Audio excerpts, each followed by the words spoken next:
A paz do Senhor Jesus, amém? Amém. Motivo de muita alegria estar compartilhando a palavra com vocês.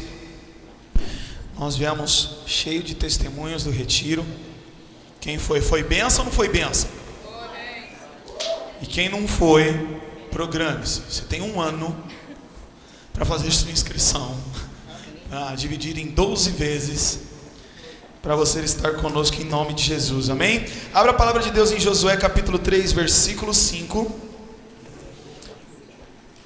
Josué ordenou ao povo: santifique-se, pois amanhã o Senhor fará maravilha entre vocês.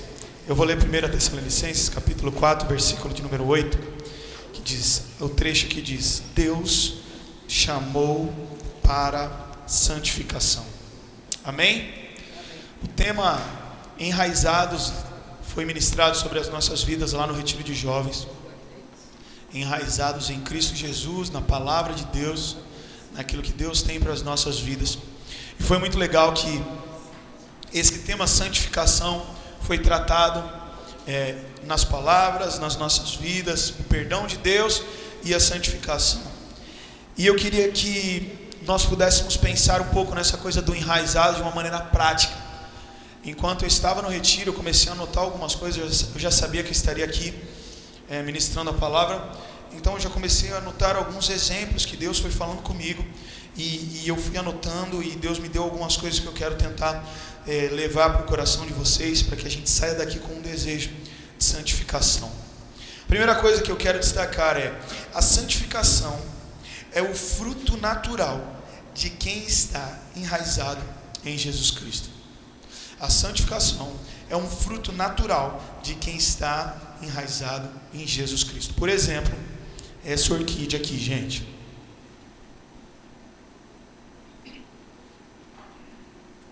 A orquídea é uma espécie de flor da família do... Não sei, gente, tô brincando. Isso aqui é uma orquídea, gente. Pergunta, qual a orquídea? A orquídea, eu tenho intimidade, eu chamo assim. A orquídea, ela só tem flor porque ela tem raiz. Se você cortar a raiz aqui, não vai ter flor. Para que haja santificação nas nossas vidas, a primeira coisa que nós precisamos é estar enraizado. E eu gosto do exemplo da orquídea porque a raiz dela é aparente e geralmente abraça alguma coisa para se sustentar. Sem raiz, nós ficamos sem estabilidade. Se você ler o Salmo 1, eu vou ler, a partir do versículo 1 até o final, vai dizer assim, ó: feliz é aquele que não segue o conselho dos perversos, não se detém no caminho dos pecadores e nem se ajunta à roda dos zombadores. Isso aqui está falando sobre santificação, sobre você não se contaminar, sobre você não ser influenciado. O texto segue dizendo: pelo contrário, tem prazer na lei do Senhor e nela medita de dia e de noite. O tema permanece sendo santificação, pois Jesus disse: vós estáis limpos pela palavra que vos tenho dado. E aqui está falando sobre meditar na palavra. O texto segue dizendo, olha só: ele é como árvore plantada à margem do rio, que dá seu fruto no tempo certo, suas folhas nunca murcham, e ele prospera em tudo o que faz. E agora vai dizer: o mesmo não acontece com o perverso. São como palhas levada pelo vento. Serão condenados quando vier o juízo. Os pecadores não terão lugar entre os justos, pois o Senhor guarda o caminho dos justos, mas o caminho dos perversos leva à destruição. E aí eu comecei a imaginar, legal, se eu sou uma árvore enraizada, plantada junto ao rio, onde a função da raiz é levar água e nutrientes para toda a planta, e eu sou, espiritualmente falando, uma árvore saudável, que está enraizada em Cristo, então recebe do Deus Todo-Poderoso aquilo que nós precisamos. Mas o texto diz que o ímpio é como a palha. E o que é a palha? Se você for parar para pensar, a palha é uma planta, ou parte da planta, que foi arrancada da raiz. E a partir do momento que você arranca a planta da raiz, ela passa a estar morta e também a desidratar. E quando ela está sem raiz, morta e desidratada, ela é como o perverso, que é levado pelo vento. que vai de um lado para o outro. Mas nós não somos, ou pelo menos não deveríamos ser assim. Sem raiz em Jesus, é impossível que haja santidade. E a partir do momento que eu sou arrancado de Cristo, ou que eu não estou em Cristo Jesus, eu estou num processo de mortificação, se é que existe isso, minha gente. Você está desidratando, você está definhando, você está se tornando palha. E no lugar de dar fruto, você vai ser levado pelo vento. Eu e você, nós precisamos entender que nós fomos enxertados em Cristo Jesus. Esse termo não é muito comum para nós. Enxertar é você pegar uma árvore mãe, e aí você dá uma picotada na árvore, e você pega um galho, dá uma picotada no galho, você junta uma parte com a outra, e aí amarra ela, e aquele galho vai ser enxertado naquela árvore mãe. E aí ela passa a viver da seiva daquela nova árvore. Eu e você, nós fomos enxertados em Cristo Jesus. Olha o que diz em Romanos capítulo 11. Se alguns ramos, a partir do versículo 17, se alguns ramos foram cortados, e você, sendo oliveira brava, foi enxertado entre os outros, agora participa da seiva que vem da raiz da oliveira cultivada. Não se glorie contra esses ramos. Se o fizer, saiba que não é você quem sustenta a raiz, mas a raiz que sustenta você. Então você dirá: os ramos foram cortados para que eu fosse enxertado. Quando fala dos ramos cortados, está falando no contexto que o povo de Israel foi cortado por negar a Cristo. E o texto segue dizendo: eles, porém, foram cortados devido à incredulidade, e você permanece pela fé. Não se orgulhe, mas tema. Então a primeira coisa que nós precisamos entender é que não tem como ter santidade sem que primeiro você esteja enraizado em Cristo Jesus. Eu falava no Até Quinta que no meu começo, quando eu comecei a vir à igreja, na minha cabeça eu tinha que melhorar para me converter. Porque eu falava: não vou ser crente assim, que nem os caras do meu lado aqui. Então o dia que eu estiver bom, aí eu vou me converter. E aí uma irmã virou para mim e falou assim: se você mudar sem Jesus, você não precisa de Jesus. Você não precisa mudar para se converter. Você precisa se converter para mudar. Depois de um tempo eu me posicionei. E até hoje eu estou sendo mudado. Eu estou sendo transformado. Eu estou sendo santificado. E tem um monte de coisa para arrumar. Mas tem um monte de coisa que já arrumou em nome de Jesus. Mas é fundamental que nós estejamos enraizados. A segunda coisa que Deus falou no meu coração: santificação é render-se à influência da fonte. Santificação é render-se à influência da fonte. Olha aqui o negócio que eu fiz, gente, a experiência aqui. Estou muito... Como é que é o nome daquele cara que tinha um ratinho que fazia as experiências? Você que tem mais de 30 lembra, gente? O Bikman, mundo de Bikman. Quem viu o Bikman aqui, gente? Só para me tirar da depressão, obrigado. Você é molecadinha, só sabe que é Pokémon, aí não tem. Assim. Então o que acontece aqui, gente? Olha que rosa azul linda. Mas na verdade ela é branca. Só que o que eu fiz? Eu não fiz, a Marcela fez. Comprou lá para mim corante de comida azulzinho. E aí a gente colocou aqui dentro. E o que acontece? A santificação é você se render à influência. Quando a gente acordou de manhã estava assim, com esse azul. Tão azul, tão azul, tão azul, tinha até um pingo na toalha dela. Azul. O que eu quero dizer com isso? Deus é santo. Nós somos pecadores. E a partir do momento que nós estamos enraizados nele, nós precisamos nos render a esse processo de santificação. Nós precisamos nos deixar ser moldados pelo Espírito Santo. Nos deixar ser moldados pela palavra. Permitir com que Deus, de fato, reine sobre as nossas vidas. E quando Ele falar é assim, a gente não relativize aquilo que Ele está falando para ser assim. Quando Ele falar que o melhor é obedecer, nós não questionarmos, e sim obedecermos. Mas perceba que a nossa obediência agora não é uma obediência cega no sentido de religiosidade para alcançar alguma coisa. Mas é uma obediência pela fé. Eu obedeço porque eu creio que obedecer é melhor para mim. É uma obediência que gera amor. Eu obedeço porque eu amo ao Senhor. Afinal de contas, Ele me amou primeiro. A santificação é você se render. Olha o que diz em 1 Tessalonicenses capítulo 4. Estou lendo bastante texto, gente. Você vê que é Jesus que está falando com a gente. Qual tem sido a tua fonte? O quão longe você está da fonte que não presta? Porque às vezes a nossa fonte é Jesus. Mas a gente está que nem balde do lado da cachoeira. Não enche, mas vem uns respingos. O que tem caído sobre as nossas vidas? O que nós temos ouvido? O que nós temos falado? O que os nossos olhos veem? O que as nossas mãos tocam? Quando João vai escrever a carta de 1 João, ele fala: aquilo que os meus olhos viram, os nossos olhos viram, as nossas mãos tocaram.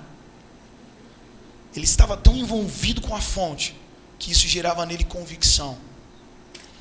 O que tem sido a nossa fonte? 1 Tessalonicenses capítulo 4, a partir do versículo 3, diz assim: a vontade de Deus é que vocês vivam em santidade.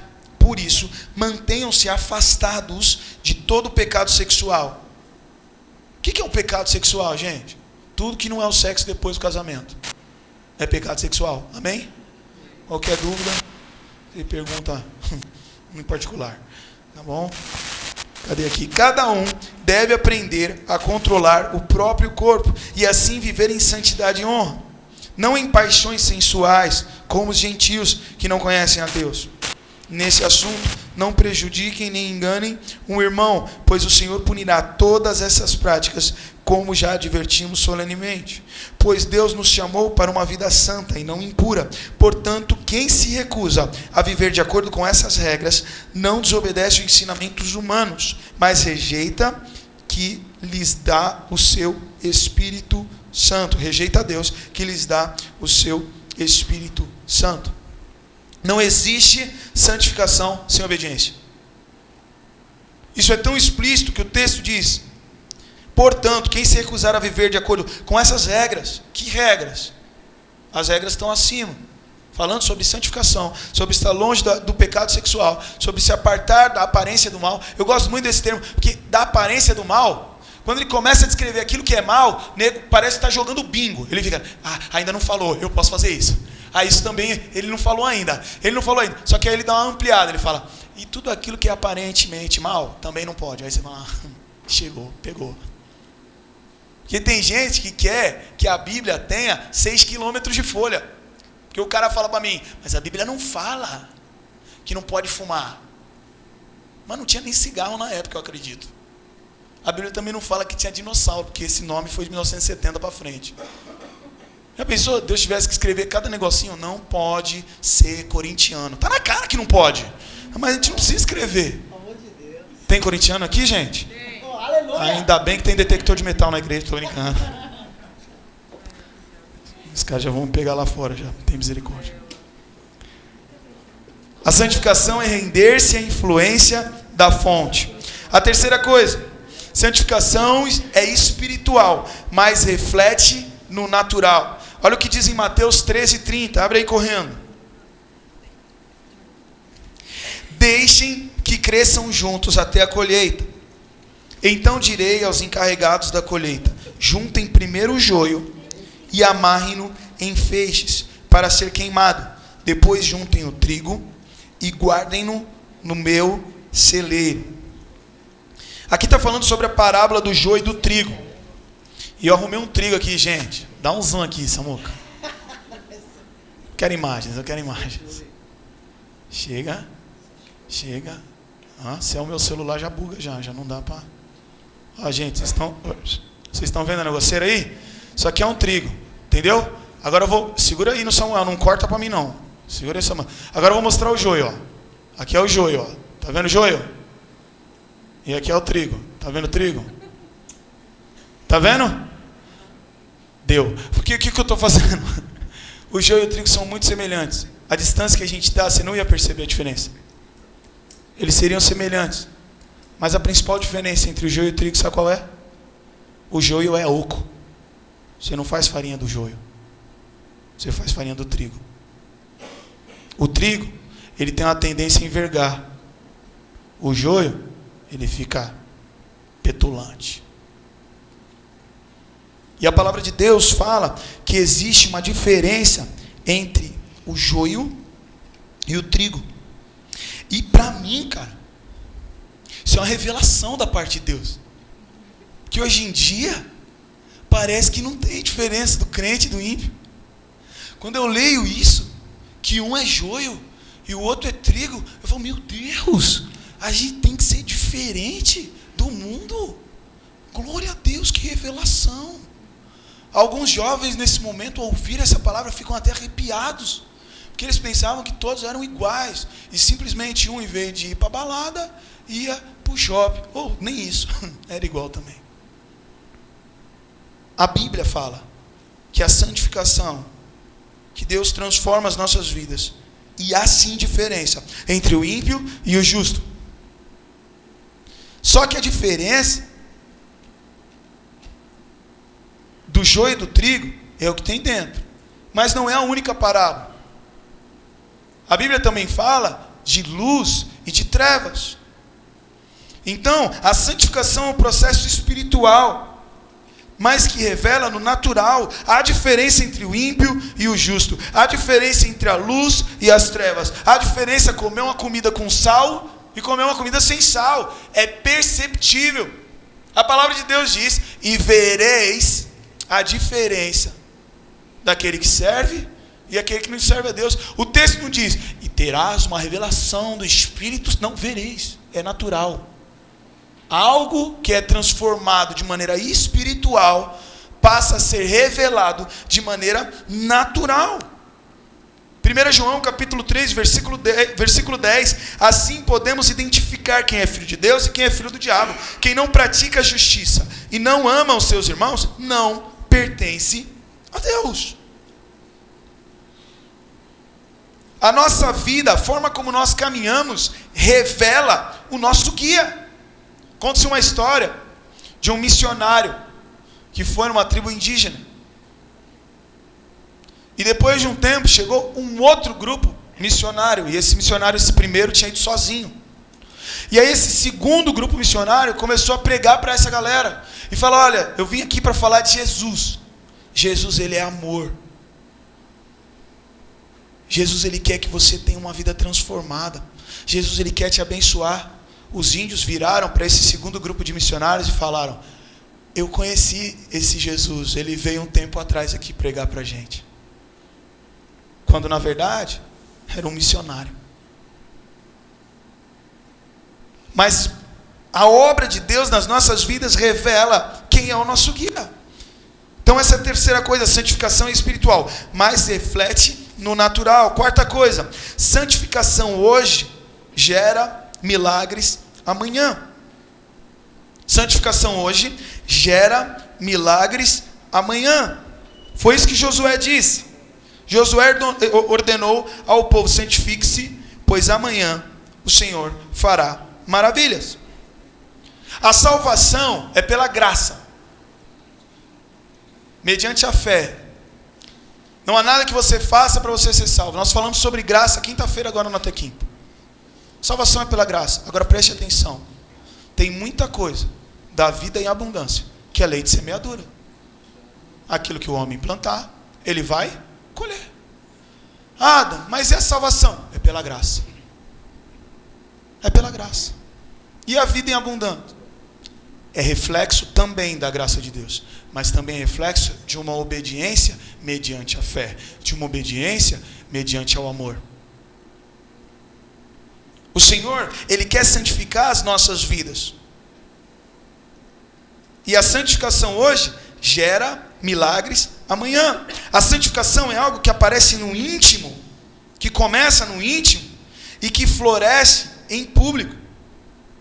Quando você está enraizado, você está se nutrindo em Deus, é automático. Você começa a revelar a glória de Deus. Quero dar um exemplo para você. Você pegar aqui, ó, essa orquídea, você pode falar para mim, Adam, joga fora, que ela está morta. Ela não está morta. Ela está enraizada. É que ela já deu flor, a flor caiu e ela está assim. Mas se você esperar, lá para setembro, ela vai dar flor. Mas por causa da raiz. Só que às vezes, quando a gente vê a parada assim, só raiz, a gente despreza. Tem coisas que estão morrendo, ó, esse galho está morrendo, essa folha está morrendo. Mas se você vier para o lado de cá aqui, você vai perceber que tem uma raiz bem novinha aqui, ó. E que às vezes você está falando, poxa, é raiz, é raiz. E aí as coisas começam a mudar, e por baixo de folhas, brotam-se novos botões aqui, ó. E daqui a pouco aqui também vai florescer. O que eu quero que você entenda é que você não pode desprezar o enraizar. Adam, mas é mais bonito o florescer, meu querido. Você precisa entender que o florescer é natural a partir do momento que você está enraizado em Cristo Jesus. Não adianta você pegar e comprar flor e pendurar em você. Você pode ter camisa de crente, boné de crente, vir na igreja com crente. Se você não está enraizado em Cristo, você não vai florescer. Adam, mas eu sei falar a paz do Senhor. Eu até sirvo no ministério. Estou aí cedo para ajudar na obra do Senhor. Meu querido, não é sobre sair água. Quando Deus falou para Moisés, bate na rocha, ele bateu e saiu água. Depois Deus falou para Moisés, fala com a rocha. O que ele fez? Bateu. E o que aconteceu? Saiu água. Não é sobre sair água. É sobre fazer a vontade de Deus. Não é sobre ser usado por Deus. Porque o povo bebeu da água na primeira e na segunda situação. Mas na segunda Moisés estava reprovado e teve suas consequências. Eu e você, nós precisamos entender que a santificação hoje vai sim gerar milagres. E preste atenção, não associe milagres apenas em carro, apartamento, casamento, sei lá o quê. A maior bênção, o maior milagre que você tem é estar cheio do Espírito Santo de Deus. Tem gente que não é feliz e tem dinheiro. E tem gente que não tem dinheiro. E às vezes eu estou chateado por uma coisa pequena. E quando eu conheço a história da família, conheço a história às vezes de um menino do fluxo, e eu vejo ele cheio de sorriso, eu falo, estou cheio de problema. Só que não. Alegria não traz felicidade? Um amigo meu, o Recinho, ele fala que leva de táxi e deixa na porta. Só saber aproveitar. Mas não é por aí não. Tem muita gente que tem dinheiro. Um rapaz virou para o meu pai e falou assim, eu daria todo o dinheiro que eu tenho para ter a família que você tem. Então quando eu falo que a santidade, a santificação vai gerar milagres, eu estou falando sobre vida e abundância. Eu estou falando sobre andar em relacionamento com Deus. Eu estou falando em você começar a ter um coração grato e contente com coisas pequenas. Às vezes a gente é feliz quando ganha um iPhone 18. E aquilo é felicidade. A gente só é feliz quando o time ganha o campeonato mundial. E coitados palmeirenses. A gente é feliz. Cara, felicidade é um bagulho tão fácil, cara. Só que isso é espiritual. Isso é você estar com a sintonia ligada, cara, com Deus. Aí você vai começar a dar glória nos bagulhos nada a ver. Você vai falar, meu Deus. Hoje, eu estava trabalhando. A Marcela me mandou uma mensagem que me alegrou. E ela não falou nada assim, romântico. Só que ela mandou uma mensagem assim. Amorzinho, você está trabalhando e quando você chegar, eu quero esquentar a comida para você comer. Você vai querer feijoadinha, esfirrinha, tudo inha, gente, tudo inha. Já vai, que coisa linda. Aí o Filipinho estava do meu lado, eu falei, Filipinho, pega essezinho todo aqui, ó. Aí ele, inha. Aí eu falei, amor, eu quero feijoada mesmo, pode pôr aí, que eu vou pregar pesado. Aí o Filipinho ainda gritou, 2 pratos. Cara, contentamento é coisa pequena, cara. É você se alegrar com uma resenha. É você se alegrar com algo que Deus fala com você. Você se alegrar que você acordou, velho. Se alegrar que você tem coca gelada. Sei lá. Às vezes a gente coloca que a alegria é quando você chegar no cume do monte. E essas pessoas que correm atrás disso, quando chegam lá, olham para o lado e falam: é isso? A santificação hoje vai gerar milagres. E de repente o milagre que você precisa é isso, é o contentamento. O milagre que você precisa é ter um coração grato. O milagre que você precisa é, no lugar de ficar sempre olhando para aquilo que você não tem, escutar a voz de Deus falando para você, como Ele falou para Moisés: o que você tem na mão? Usa o que você tem na mão. Se Deus é o nosso provedor e Ele te quer feliz, o que você tem na mão é suficiente para você ser feliz. Porque Ele te faz pleno. O Senhor é o teu pastor, nada falta, porque o Senhor é o teu pastor. Então você fala: eu preciso ser feliz, eu preciso daquilo ali.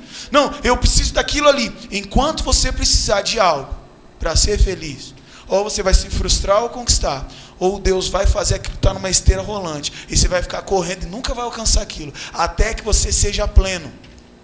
E aí quando você for pleno em Deus, Ele vai virar para você e vai falar: você está pleno? Aprendeu o que é ser feliz? Então agora toma isso aqui.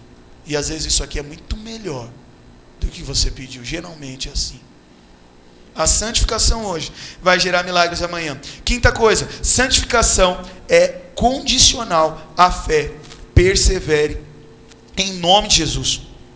Se você pegar João capítulo 15, versículo de número, peraí que eu estou voltando aqui num texto que eu não li, 5, vai falar: eu sou a videira, vocês são os ramos. Se alguém permanece em mim e eu nele, esse dará muito fruto, pois sem mim vocês não podem fazer coisa alguma.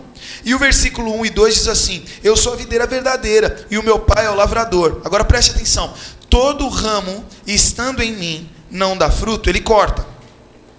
Todo ramo que dá fruto, ele poda, para que produza ainda mais. Pergunto para você: faz de conta que você morfou agora, isso é uma planta. Cortar dói? Sim ou não? Sim? Tem gente que até virou planta assim. Cortar dói, sim ou não? Agora eu te pergunto: podar dói? Dói. Podar, dói. Cortar, dói. Só que o corte gera morte. A poda gera fruto. A poda gera vida. Espiritualiza isso, irmão, na sua vida. Está doendo? Mas você vai crescer. Está doendo? Mas vai vivificar a tua vida. Está doendo? Mas o Senhor vai reconstruir a tua história através dessa poda. E é infinitamente melhor você ser podado por Deus do que você ser cortado. Porque cortado significa a exclusão. Olha o que vai dizer em Romanos 11, a partir do versículo 16. Se a parte da massa entregue como oferta é santa, então toda ela é santa. Vai pegando aí, vai copiando aí.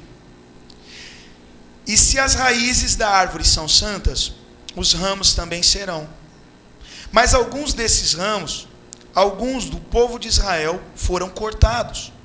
E vocês, gentios, que não são do povo de Israel, que eram ramos de oliveira brava, foram enxertados na árvore. Lembra do enxerto? A técnica aqui que eu passei para você? Agora, portanto, participam do alimento nutritivo que vem da raiz da oliveira, especial de Deus. No entanto, não devem se orgulhar de terem sido enxertados no lugar dos ramos que foram cortados, pois é a raiz que sustenta o ramo e não o contrário. Talvez digam: esses ramos foram cortados para abrir espaço para nós. É verdade, mas lembre-se de que esses ramos foram cortados porque não creram, e que vocês estão ali porque creram. Portanto, não se orgulhem, mas temam. O que poderia acontecer? Pois se Deus não poupou os ramos naturais, também não poupará vocês. Observem como Deus ao mesmo tempo é bondoso e severo. É severo com os que lhe desobedecem, mas é bondoso com vocês, desde que continuem a confiar em sua bondade. Mas se deixarem de confiar, também serão cortados. E se o povo de Israel abandonar a sua incredulidade, será enxertado novamente, pois Deus tem poder para enxertá-los de volta na árvore.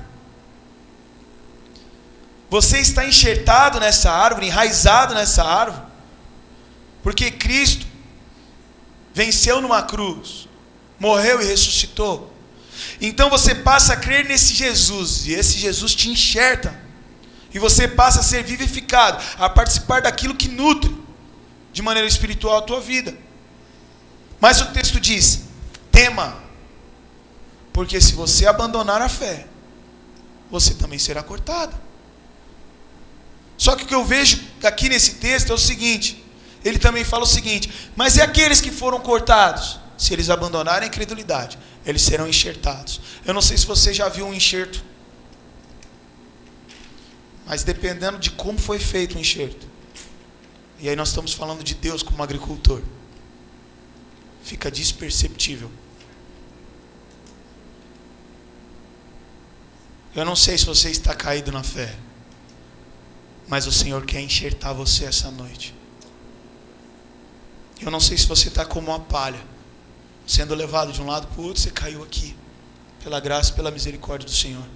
Mas Deus, Ele quer te trazer vida.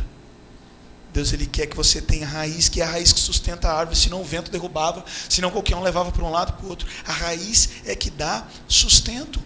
Adam, mas está difícil. Meu irmão, está difícil, persevera, porque o nosso Deus trabalha no campo do impossível. Adam, mas eu estou cansado. Você está cansado? Descansa no Senhor. E nem sempre descansar no Senhor significa parar, porque o texto diz que os que confiam no Senhor correrão e não se cansarão. Tem gente que corre em Deus e está mais descansado do que sedentário no mundo, porque os que confiam no Senhor correrão e não se cansarão. E tem uma parte de gente no mundo que nem corre, está andando. Oh vida, oh azar. Deus quer transformar a tua história. A sexta coisa que Deus falou ao meu coração é: santificação gera honra. Primeiramente, honra a Deus, porque as pessoas começam a ver a glória de Deus na sua vida. Mas o Senhor também te honra através da santificação. A palavra de Deus diz em 2 Timóteo capítulo 2, versículo 20: numa casa grande, alguns utensílios são de ouro e de prata, e outros de madeira e de barro. Os utensílios de mais valor são reservados para ocasiões especiais, e os de menos valor para uso diário. Se você se mantiver puro, será utensílio para fins honrosos. Sua vida será limpa, e você estará pronto para que o Senhor da casa o empregue em toda boa obra. Fuja de tudo que estimule paixões da juventude. Em vez disso, busque a justiça, fidelidade, amor e a paz na companhia daqueles que invocam o Senhor com o coração puro. Existem vasos de honra e vasos de desonra. Falei para Marcela: pega um vasinho feio, para ela isso aqui é feio. Então nós vamos ficar no critério dela. Aquele que santifica a si mesmo é vaso de honra. É um vaso que honra ao Senhor. Mas perceba que o texto diz que porque você honra ao Senhor, Ele vai te usar em ocasiões especiais. Você vai se ver usado por Deus. O Senhor mais uma vez vai mostrar a diferença daquele que serve e aquele que não serve a Deus. Você precisa entender que o Senhor, Ele quer transformar você. Ele não quer remendar você. Ele não quer que você fique naquela, tá bom assim. Como diria o Flavinho, o tá bom é o inimigo do excelente. Ele fala isso para os atletas. O tá bom é inimigo do excelente. Deus não faz uma obra na nossa vida para falar: vai, tá bom, né? Aquilo que você tinha, até que tá bom. Não. Até porque se você for ver na história do vinho, da água que foi transformada em vinho, o melhor vinho veio depois da escassez. Quando todo mundo falou: a casa caiu. Quem tem mais de 30 vai lembrar do comercial que dizia: o menino está com sede, não temos laranja. E aí vinha o Wilson, lembra? Com o novo Tang sabor laranja. Ele não merece. Quando todo mundo pensou que a casa tinha caído, Jesus vem e transforma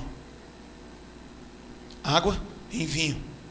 Eu não sei se já faltou refrigerante em alguma festa sua, mas se você virar no meio de uma festa pro seu melhor amigo e falar para ele, mano, acabou o refri, sabe o que ele vai fazer? Ele vai na padaria e vai comprar um engradado de Dolly. Vai falar, irmão, resolvi, chegou uns refri aí, qual é? Dolly. E você vai falar, irmão, brigadão, porque só tinha água e você trouxe Dolly. Quando Jesus fala, eu vou resolver esse problema do vinho, se eu tivesse lá, eu ia pensar, vou trazer um vinho qualquer. E quando o cara prova o vinho, ele fala, você deixou o melhor vinho para o final. Efeitos especiais sonoros. Jesus, ele traz o melhor vinho depois da escassez. Eu falava com um jovem, eu falava para ele, Jesus não quer remendar o teu vaso.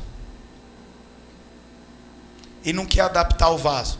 Tipo assim, tá ligado o vaso trincado? Eu vou dar uma pá de trinca. E aí fica tipo, não tá quebrado, ele tá diferente. Vamos dar uma pintada aqui para cobrir isso aqui. Não. Jesus, ele tem poder para transformar joio em trigo, vaso de desonra em vaso de honra, porque a palavra de Deus diz que aonde abundou o pecado, superabundou a graça. Você só não pode esquecer que nós somos salvos pela graça, mediante a fé, e a fé vem pelo ouvir, e que o mandamento principal dessa fé é você amar a Deus. E Jesus falou em João capítulo 14, versículo 21, que aquele que ama é aquele que me obedece. Jesus, ele quer transformar as nossas vidas. Ele quer fazer de nós vaso novo. E sabe como é que ele faz? Sabe como é que ele santifica as nossas vidas? Podando. Podando. E dói. Porque a gente é teimoso. Se Jesus virar para a gente e falar assim, muda, tá bom, muda que é melhor, muda esse teu jeito, muda essa tua reação, a gente ignora. Aí ele fala, muda filho, filho. Aí ele dá umas podadas, dá umas disciplinadas na gente. Aí a gente fica doloridinho, mas a gente aprende. E eu aprendo o seguinte, se você pegar a fruta, isso aqui é uma manga, gente. Você que não sabe o que é isso, só come traquinas. Isso aqui é uma manga. Você pega a fruta e fala, como essa manga tá bonita, cara. Como essa manga tá... tem até aquela cerinha assim, que parece que não é de verdade, mas é de verdade, gente. Enquanto você é esse fruto aqui, todo mundo elogia o fruto. Aí sabe o que Deus faz com você? Ele pega você e descasca. Ele pega você e espreme. Aí sai um suco. E ninguém fala, que suco bonito. Não sei se você já foi em algum lugar, tomou um suco e perguntou, quem fez o suco? Percebe que a fruta, parece que o elogio fica nela mesma, nessa parábola que eu estou tentando trazer para você. O fruto é bonito, o fruto é gostoso. Mas a partir do momento que a gente espreme, a pergunta é, quem fez o suco? Jesus está espremendo as nossas vidas. Jesus está tratando as nossas vidas. E quando nós participamos dos sofrimentos de Cristo, a Bíblia diz que nós também participaremos da glória dele. Não reclama não. Às vezes eu passo por uns perrengues e eu falo assim, Deus, fala logo que eu preciso mudar, que está espremendo aqui. Está estreito. Mas isso faz parte do processo de santificação. A santificação é um fruto natural de quem está enraizado em Jesus. A santificação é render-se à influência da fonte. A santificação é espiritual, mas se revela no natural. A santificação hoje gera milagres amanhã. A santificação é condicional à fé, portanto persevere. A santificação gera honra a Deus. E por último, o diabo, ele quer adicionar 3 letrinhas na tua vida. D, E, S. Aí você está num processo de santificação. E ele vem e só acrescenta, de maneira sutil, 3 letrinhas. E aí vira um processo de dessantificação. Aí você era filho. Estava afiliado a Cristo Jesus pela fé. Aí ele vem e só coloca um D, um E sutil e um S. E aí vira desfiliar. A glória de Deus estava sendo vista na sua vida. O teu padrão moral melhorou. Você não usa mais droga. Você não lambe mais o cachorro. Você não chama mais urubu de meu louro. Você não vê papagaio onde não tem, porque você não está mais andando doido da vida. Aí o diabo vem e só acrescenta 3 coisinhas e te desmoraliza, te desfigura, te desmotiva. Eclesiastes capítulo 10, versículo 1 diz: assim como a mosca morta produz mau cheiro e estraga o perfume, em outra versão diz, inutiliza o perfume. O diabo, para destruir as nossas vidas, ele não precisa colocar um elefante na nossa vida. Ele não vai vir com um pecado. Ele vai vir primeiro com coisas sutis. Uma pequena mosca estraga todo o perfume. E você passa a entrar num processo de dessantificação. Você precisa entender que a santificação é bilateral. A palavra auxiliador, eu repito isso 300 bilhões de vezes para vocês. A palavra auxiliador significa pegar alguma coisa que é contrário a você com a ajuda de alguém. Isso é o auxiliador. No original, a palavra auxiliador significa alguém que pega junto com você alguma coisa que é contrário. Existe a parte de Deus da santificação e existe o render-se ao processo de santificação. A nossa parte. E sabe o que eu entendo? Jesus fez a parte dele. Falta eu e você. Falta nós fazermos a nossa parte. Você já viu orquídeas em árvores? Sim ou não? No meu prédio lá também tem lá umas árvores. Aqui na igreja tem algumas também. Mas não digo essas que estão nos vasos. Eu digo aquelas que estão enraizadas na árvore. Sabe qual é o processo que as pessoas fazem? Mais rústico. As pessoas pegam um toco de madeira, pregam um prego nesse toco de madeira, pegam a orquídea e pregam esse prego com esse toco de madeira e vira como se fosse uma taxinha, entende? E essa parte de madeira junto com o prego prega a orquídea e fixa essa orquídea na árvore, e com o tempo ela vai se moldando onde ela está, ela vai se enraizando. Jesus fez a parte dele. O que permite eu e você ser enraizado foram os pregos. Quando você vai fazer um enxerto, você precisa pegar o que eles chamam de árvore mãe. Você precisa tirar uma lasca da árvore mãe, aonde você vai fixar o galho. E você precisa descascar o galho, aonde ele vai entrar em contato.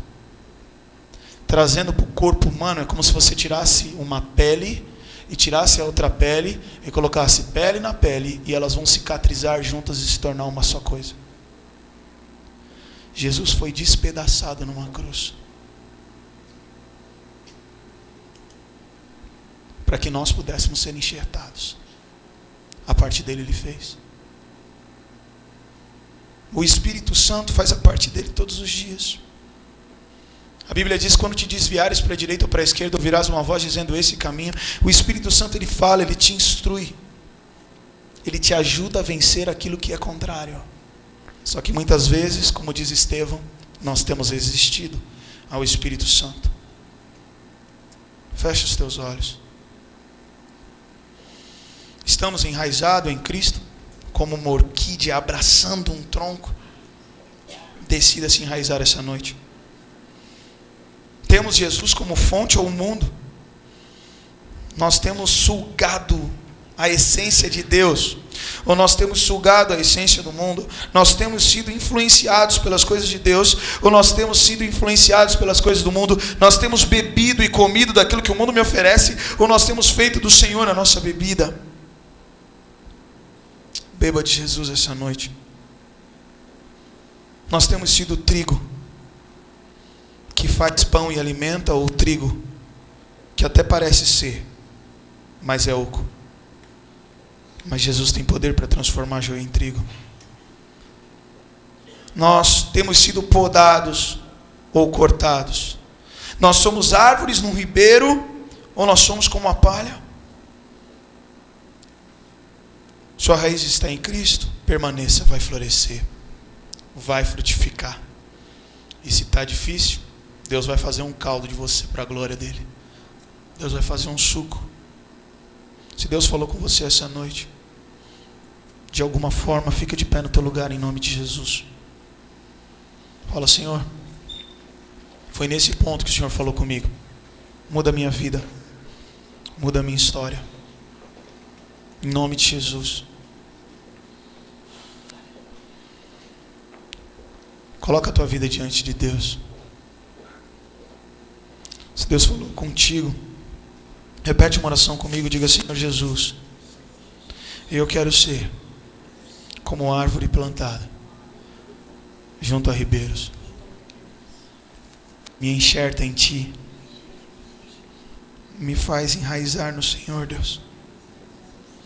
Eu não quero ser encontrado como joio, mas como trigo. Poda a minha vida, vivifica a minha vida, que eu possa florescer para a Tua glória, que eu possa me santificar para ser vaso de honra e glorificar o Teu nome. Eu te dou liberdade, faz um suco da minha vida, para que as pessoas possam beber do Senhor através das minhas vitórias e das minhas experiências. Em nome de Jesus. Amém. Ainda de olhos fechados, cabeça baixa. Quando a palavra fala sobre ser enxertado, o enxerto só acontece a partir de uma decisão. A palavra de Deus diz que eu confesso com a boca o que eu creio no coração. Então eu sou salvo. Então eu sou enxertado. Então eu estou ligado a Cristo. Eu não sei como é que está a tua vida, mas se você quer fazer dessa noite um marco e se posicionar para que você possa lembrar que dia 30 de novembro de 2019 foi o dia em que você foi enraizado no Senhor. Se você quer ter esse marco na tua história, repete uma oração comigo.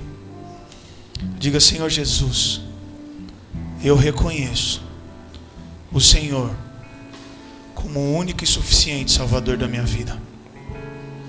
Perdoa os meus pecados, me faz um vaso novo, transforma a minha vida. Eu não quero viver uma vida mundana, eu quero viver tendo o Senhor como fonte, para que o Teu nome seja glorificado e o Teu bom perfume seja exalado através da minha vida. Em nome de Jesus. Amém.